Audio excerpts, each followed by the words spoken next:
Hi there, thanks for joining us once again here on Leading Edge. I'm your host, Jeff Smith. Coming up in just a few minutes, the enormity of the media and news coverage over the last couple of months specifically, and navigating what you see and hear at home. That's coming up in just a few minutes. But first, 1 month ago, when the UAW strike against the Detroit Three started, we got an interview with one of the foremost experts on labor relations in this country. And now, a month later, the strike, of course, showing no signs of letting up. And Cornell University's Art Wheaton is back with us, joining us via Zoom tonight. So great to have you with us, Art. Good to see you once again. Your analysis the last time, obviously taking on a whole new dynamic now that we are 30, almost 40 days into this. What is your read on what you expected and how it has played out so far? Well, I think every negotiations is a roller coaster. There is no straight up and down. It's always going to be an adventure. But Shawn Fain has surprised basically the entire union world for his style and attempts to change the way people do strikes. So he's trying to be innovative. He's trying to keep the companies on their toes, and he's got the members energized and 80% of the public with him. It remains to be seen whether or not this, I guess, plays into their factor of what they're trying to accomplish. But Art, how can you not say already that it's not accomplishing something? Because we have seen Stellantis, we have seen Ford, we have seen GM put forth some pretty substantial increases as far as living wages are concerned, the day-to-day operations. We're talking about health care, we're talking about quality of life, we're talking about cost of living as well. They've made tremendous improvements over the last month or two for what the offers were. They've more than doubled what the wages were. They've gotten COLA back at all three. They've made significant progress, but this is seen as a window where they can try to fight to win back decades of concessions, not just the last few years. So they're really trying to get as much as they can while they have the support. But I'm with you. I think they've been making fantastic progress on the offers, but it comes to a time where sometimes you just got to say, that's all we can get. Let's make a deal. Once again, speaking with Art Wheaton from Cornell University, and we are taping our program on Thursday evening. And as late as today, Art, we heard from General Motors saying that we have our best offer on the table. So I'm going to ask you a couple of questions going into this next topic. And you mentioned Shawn Fain, the UAW president. Let's talk a little bit about the stand-up strike mentality and this mode of operation for the UAW. What was your read going in? What is your read so far on this, I guess, laying out of the strike effort? My read going in is it's an innovative strategy. It's been used in other sectors before, but not in the auto industry and having all three at the same time. I think he's done a masterful job of keeping people on their toes, saying, okay, what's happening next? And he has not bled the strike fund down. He's been able to have significant chaos and concern to try to force a negotiation. So I think he's played his hand very well. And I think they're making significant progress. But yeah, it's been a challenge to know what's going to happen next. And we'll find out Friday at 4 p.m. how things are going this week. But no news this week has been great news. Well, and I guess that depends on who you're asking, right? And let's talk a little bit about that. He changed up things last week. Do you think that was more because he kind of alluded to the fact that maybe GM, Stellantis, Ford, they were getting used to making some of their best negotiations on Friday because that was when they were announcing, and that kind of got, I guess, a little Pavlovian dog kind of response? Absolutely, but it's not unusual in negotiations. It's what they call deadline behavior. So if the contract expires at 11:59 p.m., you give your best offer at 11:58 saying, here it is. So that's not unusual. I think they were a little upset from what Ford was saying in their negotiations that just wait, we got more coming, just wait, we got more coming. And at the end, he said, no, that's it. And that's what caused them to take the Louisville truck plant out, which is a huge moneymaker. And it says, we're changing our dynamics. You can't wait till Friday every every week anymore. Give us your best offers now. Let's get this done. Also, that dangling of the proverbial carrot a couple of weeks ago as far as that Texas GM plant was concerned as well. Absolutely. So when they flagged Louisville, that was a direct sign to the others that your other most profitable plants could be next if you don't make good offers. And when they delayed at the last minute the previous week on a Friday and not expanding the strikes at General Motors Arlington plant, which is also an extremely profitable plant, the reason they didn't was because of progress on the electric vehicles and the battery plants. So they said, we're not going to do that. And had they not made that last minute offer by General Motors, they would have taken the Arlington plant out. So when they didn't get that same level of commitment from Ford and they felt frustrated at the bargaining table, Shawn Fain escalated and took the Ford most profitable plant out. It's also a signal to their members saying, look, we're trying everything we can. We're not playing patty cake. We're not here just trying to sing songs outside the picket line. We're fighting as hard as we can to get what we need for our members. And I think taking the Louisville plant out was a big part of that, saying, look, we're not pulling any punches here. We're really going to try to make a difference to win what we can. Labor relations, he's been discussing it and studying it for decades, and he joins us here once again on Leading Edge. Art Wheaton talking with us. Art, the asks, they seemed astronomical at the start of this. They got scaled back. But where do you see, I guess, the realism in what the UAW is trying to achieve and actuality of what they can achieve? Well, it's tough to predict because what I think is reasonable and what Shawn Fain expects may not be exactly the same thing. And I'm in the dark as much as many of the other people about what exactly is enough. And in bargaining, you never know what is enough. But some of the big ticket items were eliminating tiers, which they haven't done. They've made significant progress on lowering it, but they haven't gotten rid of the tiers completely. Getting the COLA back, the cost of living agreements, that is back at all three, which is huge. Some of the ones they're not as likely to get is to return to the defined benefit pension plans, which were huge costs, and the full retiree benefits for health insurance. They may not be able to get that all back in one fell swoop. One of the sticking points now is trying to improve some of the pensions and retirement pay for those that have been retired for quite a while and they have not been getting any increases. Art Wheaton, stay right there. When we come back, I want to talk to you more about solidarity on the picket line as well as automation and what that could play into these negotiations as they go forward. Leading Edge continues on the other side right after this. Once again, welcome back. Great to have you with us here on Leading Edge. Coming up in just a minute, once again, we're going to talk about the enormity of some of these big news stories we're covering, how we digest that and process that. But right now, one of those big stories we've been covering for the last month is the UAW strike against the Detroit Three. Art Wheaton from Cornell University ILR School joining us to talk about labor relations. And Art, I wanted to open up the conversation specifically about solidarity and what we have seen play out. We have seen mining groups from union members who are in the mining industry from Southern Ohio and West Virginia make their way to Toledo Jeep to stand on the picket line. We have seen politician after politician, both Republican and Democrat, stand on the picket line.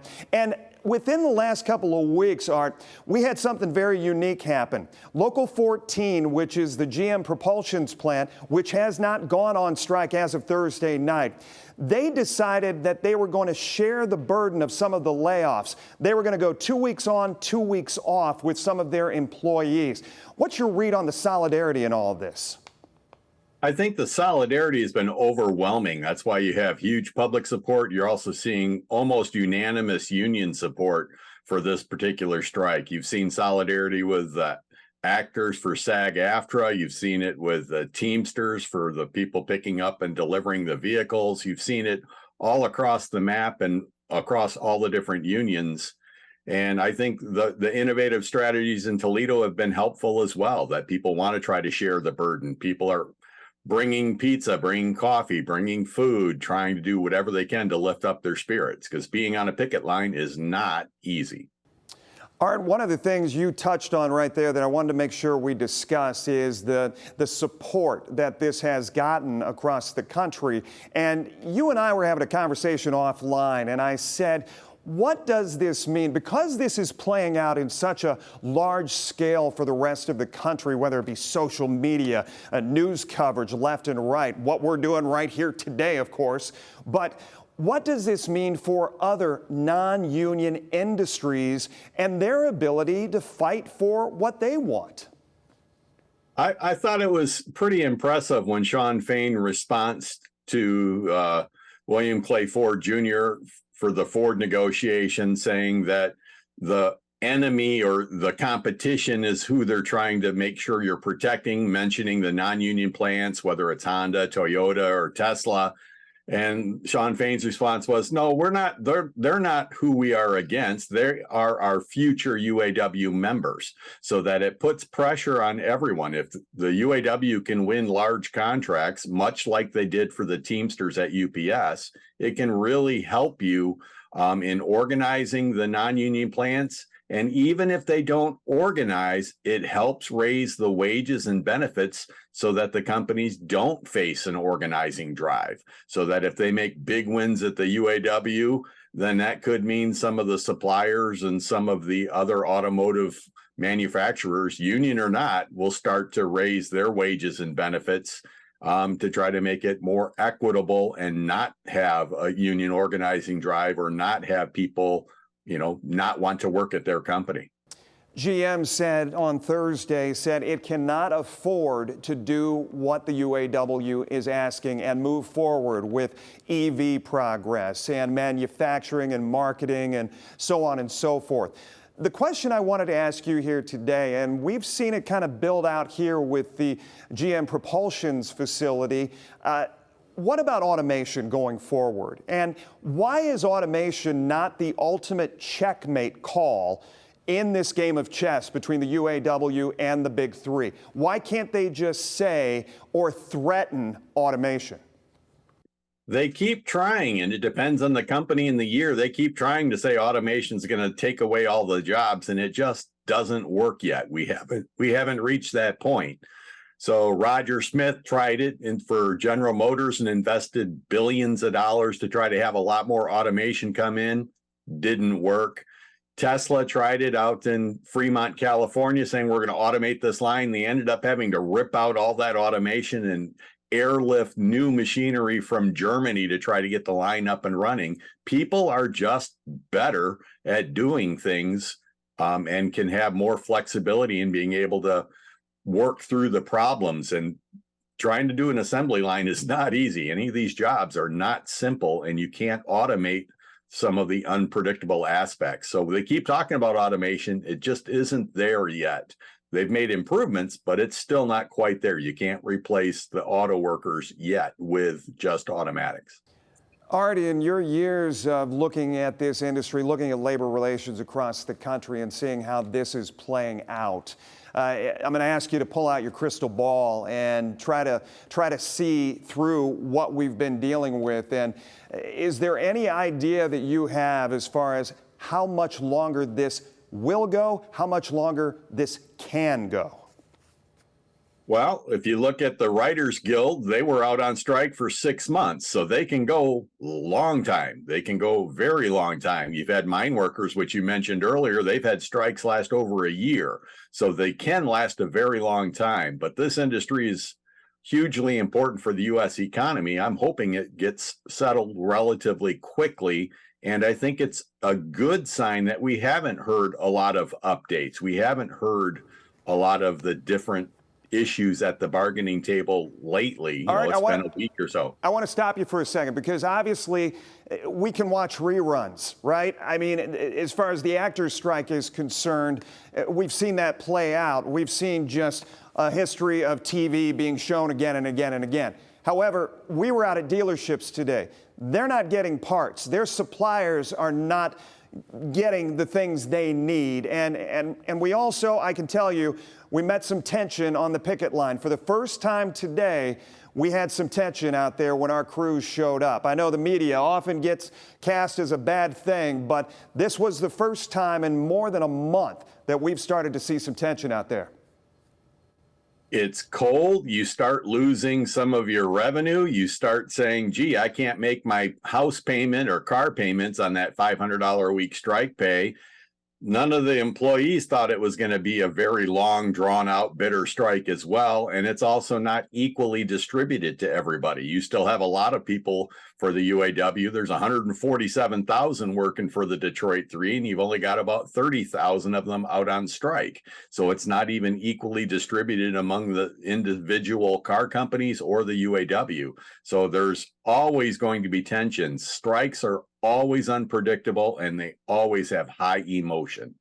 Art Wheaton with Cornell University ILR School. Once again, fantastic insights, sir. I'd like to tell you that we'd look for you to speak again in a month, but let's both hope that this thing is wrapped up and put to bed. Sounds great to me. I hope it's done soon. Absolutely. Art Wheaton joining us here on Leading Edge. We'll be right back. Stay with us. Welcome back. It's hard to watch news sometimes. I know it. I have these conversations here at work. I have them at home. We have major stories going on at the same time, all of them impacting our community. We just got done talking about a big one, and I thought it was important to have a conversation addressing the challenge that exists and why it exists. Glad to have a good friend, a longtime friend, BJ Fisher, joining us. Strategy by Fisher joining us right here on Leading Edge. BJ, good to see you. Good to see you. Great to be here. What a great segment with Art. I mean, that was so fascinating. And it's so, it's one of those things, whether you're union, whether you're not, whichever side you support, it's historical. And that's what we're seeing kind of play out. I tell the kids at home, trying to explain to them how this is going to affect our area going forward, regardless of the outcome. That's exactly right. And he talked about the 80% of the public now supporting the union, right? Mm-hmm. That's probably not something anybody anticipated when this started. Our country is so divided. There's not 80% of the people who practically support anything. Right. And so, and having that, as the economy starts to falter and as, the strike begins to take a toll on communities, mm-hmm. the pressure will then be on the companies to settle their political pressure and the public pressure. Let's hit on why it's important for media organizations, for news outlets, to keep the finger on the pulse of items like this, of items like the war in Ukraine, the war in Israel. Yeah, so it's extremely important because people hear so much that is from blogs and from partisan news sources. Mm-hmm. And it's very difficult for a person who actually wants to understand what happened with the hospital in Gaza, what happened, what's the fact of the strike, what is the real story in Ukraine. And there are so many outlets that are only going to feed them their viewpoint, right? Because public opinion is really important, and if you can persuade and influence it, and certainly in the Israel-Gaza situation, right? It's very important that they be able to, influence public opinion, because Sure. there could be pressure on governments and things, right? Sure.